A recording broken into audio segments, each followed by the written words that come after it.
बिस्मिल्लाहिर्रहमानिर्रहीम।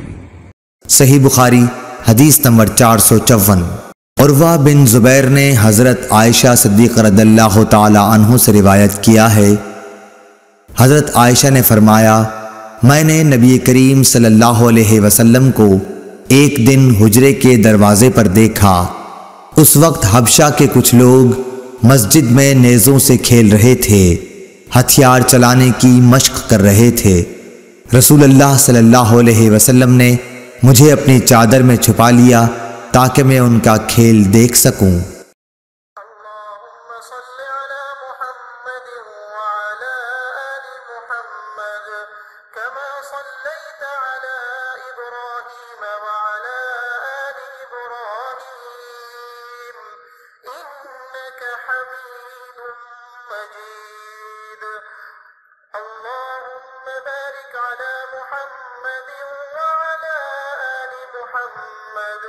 كما باركت على إبراهيم وعلى